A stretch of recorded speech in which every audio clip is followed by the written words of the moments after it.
I'm going to tell you about a town you should never go to. For your protection, I won't tell you the name or location, but I'll tell you this. If you ever think you might be in this town, get the hell out of there, and don't look back. It happened some years ago. I was on my way to visit an uncle I'd never met, meandering around, trying to read a rather confusing map, when I ran out of gas. Stupid, I know, but I can never make heads or tails of those damn things.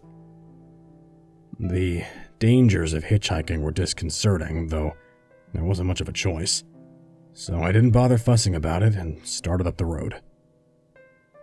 The midday sun was oppressive. My forehead ached from all the squinting, and my clothes were soaking up a gallon of sweat. My tired arm hung lower and lower, as did my hope of hitching a ride. But in the distance came into view a red pickup truck. Please stop,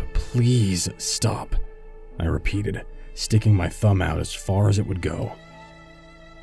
As the truck grew closer, I waved my arms around until it eventually slowed down and stopped in the road. "That your car back there?" asked the friendly old coot from behind the wheel. "Yes, sir. Ran out of gas." "Hop in. We'll get you some at the next stop." Cappy. What a nice guy he was. And he sure liked to talk about his family, but they were entertaining stories. His son was fighting overseas, and I could tell his kindness was inspired by the admiration he felt for my generation. Heroes, he called us. You wouldn't catch me on the front lines, though. Always been one to shy away from danger. I didn't tell Cappy that. Didn't want to disappoint him. After some time, I started to wonder when this town would show up, and I expressed my concern that it might be too far away. It didn't seem to bother Cappy. I guess he had nothing better to do. Still never found out where he was headed. The road was getting bumpy, and turned into two brown strips with grass down the middle. I could finally see a town peeking over the wild fields. Pitiful, yet quaint. It was textbook small-town America. Faded blue houses with white trim, a few brick-and-mortar businesses with hand-painted signs, town square, big red barn, white chapel on a hill. Cars were parked here and there, some without tires, though I didn't see any people around. It wasn't surprising for such a remote hamlet, but what did surprise me was that, despite the barn, I didn't see any animals. There was no official fueling station, but we found an old garage with a gas pump out front. Cappy kept apologizing for lending his gas can to a neighbor while we searched through the cluttered garage. A rancid odor would come and go, making me feel sicker each time. "I'd better go find someone," I said, "and tell them what we're doing so they don't think we're robbing the place." Really, I just wanted to get away from that smell. "Look for a gas can in case I can't find one," Cappy told me. "Roger that," I told him, and headed off.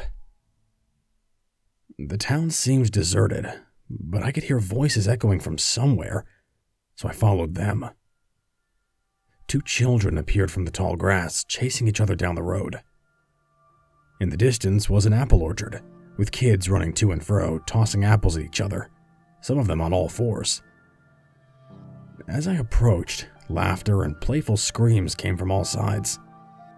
It seemed like normal child behavior, but then I noticed they were all wearing dog masks.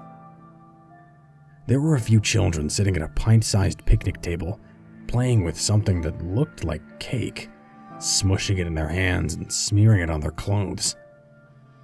I assumed from the cake, the masks, and the occasional party favors that there was a birthday party going on.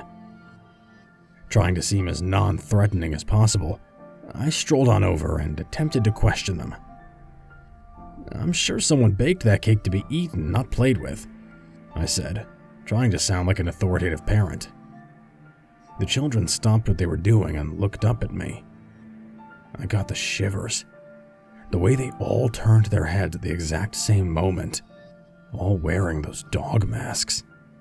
and these weren't cute cartoon dog masks. The attempted realism lent them a disturbing quality. "I'm sorry, but could you nice children take off those masks for a minute?" The kids looked at each other, then back at me. I started to feel embarrassed. "So, whose birthday is it?" One of the children made a little yipping noise. "Oh, it's you?" Another child mimicked the other. "Then it's you, Is it your birthday?" A third child joined in. "Maybe it's all your birthdays?" They didn't seem to be listening and continued to imitate puppies. Finally, I got a little testy. All that walking in the heat had already worn me down, and now these kids were poking at a beehive. You listen here. What would your parents say if they saw you being so rude? Why don't you take off those masks and act like children, not dogs?"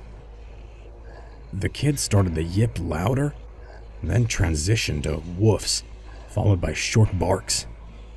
"Stop that! Where are your parents? I have car trouble and I need an adult right away." The children didn't heed my requests and instead threw cake in my face. It tasted horrible. In hindsight, I don't think it was cake. "Fine then, but when I find your parents, they're going to hear all about this." It was like they didn't even know what I was saying. I turned to leave, but all the children that had been frolicking were now standing side by side, blocking my way. Instead of telling them to move, I simply walked to the left in an attempt to go around them. But as I went one way, so did they. And as I went the other way, so did they. "Cut it out!" I didn't want to push them. They were just kids. "I'll give you brats to the count of 3 to move, or I'm going to walk right through you." The children stood there and said nothing. There must have been more than a dozen, gaping at them all in those masks. It was surreal. No two masks were alike, each one a different breed of dog, with expressions ranging from docile to enraged. As I started counting, 3, a few of the children began making faint, low grumbling noises. I continued to count down. 2, and more children joined in with nasty growls. I gave a heavy sigh, knowing they weren't going to move. "All right then, 1. All at once, the children began barking loudly. I was startled by how ferocious and angry they sounded. "Stop that!" I commanded, but they only barked louder. One of them chucked a rotten apple at me. It hurt. The other kids followed suit, and soon I fell victim to the spoiled fruit version of an old-fashioned stoning. I started to yell, "Wait till I find your parents," but took an apple to the face before I could finish. A few kids pushed me while I was distracted, and I lost my balance. They all rushed me, kicking and scratching. "That does it!" I was done fooling around. "What the hell is wrong with you kids?" I yelled, shoving them one by one to the ground. But they remained unfazed, continuing to kick and scratch and make those irritating noises. The cacophonous howling and fierce barks made my blood boil. I started striking the children, not caring about their safety or what their parents would do in retaliation. After realizing what I'd done, I ran off to find Cappy. The children chased me into town. They were just kids, but I was spooked as all hell. The masks, the noises, they didn't even stop when I hit them. I caught sight of Cappy's truck, but I didn't see him. The children were gaining on me as I tripped and fell. Again, I was surrounded by these violent brats. I tried to get up, but there were too many kids on me, and my cries for help brought no assistance. "Take off those goddamn masks!" I hollered, attempting to pull one off. It was tied on tight. The barking turned to laughing, and I feared there might be other adults watching, mocking me instead of shooing away their insane offspring. My anger was just reaching its threshold when the children suddenly stopped attacking. They all turned their heads in the same direction and ran off together, howling and cheering joyfully. I stumbled to my feet, inspecting myself for scrapes and bruises.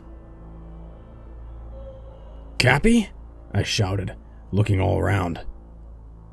My voice echoed for miles. The children were out of sight, so I ran back towards the truck, hoping to find him still searching the garage. I stopped at the general store first to see if anyone could help us, but no one was inside. They didn't even seem to be in business. Shelves were mostly empty and caked with dust.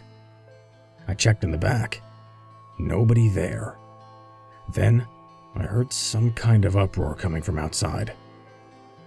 I peered out the window but didn't see anyone, so I opened the door a little and turned my ear.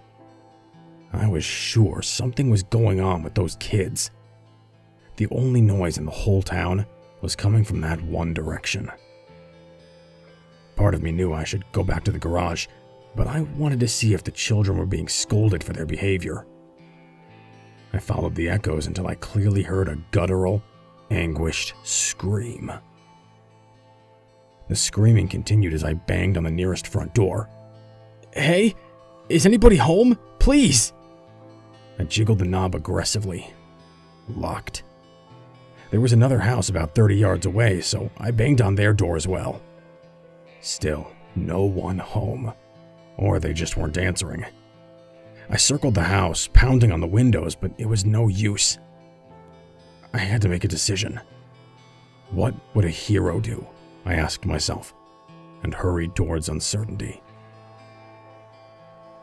The commotion was coming from a farmhouse at the bottom of a hill near the orchard. I ran so fast I nearly fell head over heels, though I hesitated when I got to the house. The door was wide open, and there were dog masks on the ground.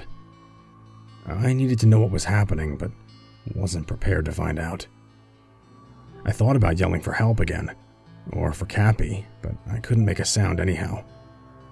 When the screaming died down a little, I crept up the porch steps and peeked in, but didn't see anyone inside. Masks littered the floor.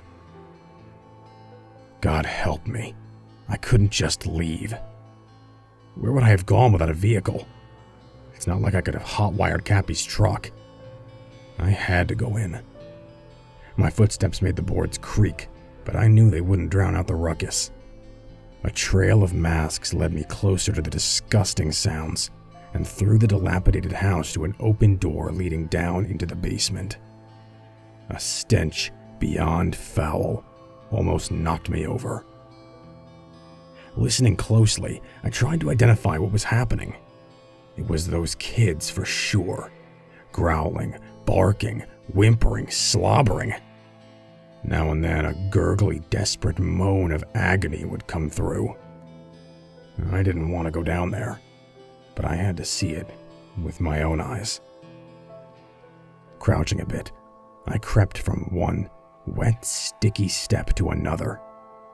A single light bulb illuminated most of the room, but didn't quite reach the stairs, so I knew I'd be hidden in the darkness. The floor was covered in muck that sloshed around as a few of the children scampered through it, tossing handfuls of it at each other. Most were gathered in the center underneath the light. It seemed like they were eating something. Or feeding, rather.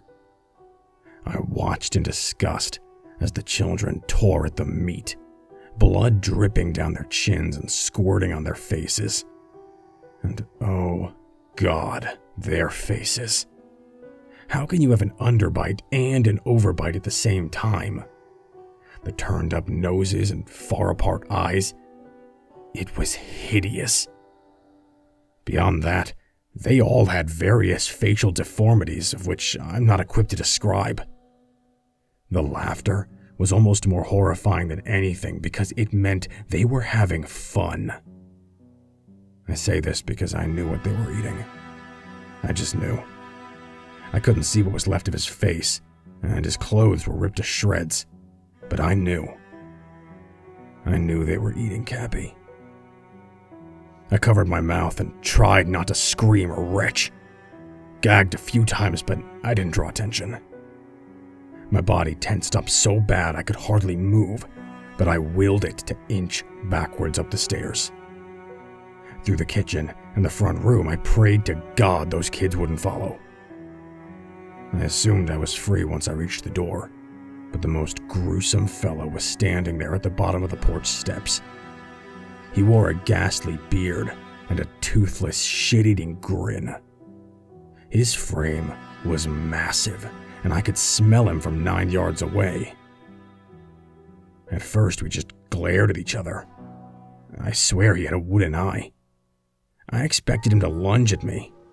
Instead, he pulled a small whistle from the front pocket of his overalls. He pressed it to his lips and seemed to blow into it, but there was no sound. Sobbing and stumbling, I ran from house to house, banging on every door. The joyful roars of the children were drawing closer, so I took refuge in the store. They raced all around it like it was a game of hide-and-seek, while I barricaded myself in the back room, waiting for those monsters to give up the search. The front door rattled a few times, and I suddenly realized I was a sitting duck in there if that big guy broke in. I still don't know why he never came after me. Eventually, the voices and footsteps faded away, and the town fell silent once more. Night came, and the children could be heard howling in the distance. I wondered if they knew where I was and were simply waiting until I came out to terrorize me. I thought of poor Cappy, and how delighted he was to help a total stranger. He didn't deserve to die in such a grisly manner. I wanted to find that gas can now more than ever. Not so I could escape, but so I could burn that house to the ground. Hell, I wanted to burn the whole damn town. The howling eventually passed, so I snuck out the back door and crawled on my belly to the woods, planning to wait for sunup, then hike to a main road. There were no lights on in town as I spied from the trees. I worried the children might go wandering at night, but I'd never find my way in the dark. A single silhouette could just barely be seen coming closer, and I could hear the rustling of the weeds. It was one of those savages. I hesitated to run, fearing they'd hear me and alert the others. There were a few rocks of substantial weight near my feet, so I picked one up and held it tight. I listened as the child snatched up an animal that leapt from the brush. As they gnawed at the poor creature, I moved in. They snarled and growled as they ate, masking the crinkle of dead leaves beneath my feet. I held my breath, stepping into arm's length while slowly lifting the rock over my head. Over and over, I bashed that child's head beyond recognition. I never thought I could do that to a child, especially with such abandon. But I didn't do it so much for my own safety as I did it for Cappy. The sun began to rise, and I observed the boy's body. When I saw him, laying all limp on the ground, head caved in and bloody, I regretted what I'd done. Sure, I wasn't a damned cannibal, but I felt like I'd stooped to their level. I murdered a child, and I can never take that back. Bits of laughter echoed from the town. Startled, I ran off in the wrong direction. Tired and hungry, I trudged through fields and over hillsides until the sun was directly overhead. Now and then I'd hear the faint sound of an engine, though I couldn't find a road. The weight of everything that had happened made it difficult to go on, but that weight lifted a bit when a ranch came into view on the horizon.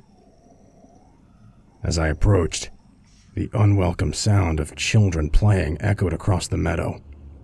A few were galloping here and there, making strange noises. It seemed like normal child behavior, but then I noticed that they were all wearing horse masks.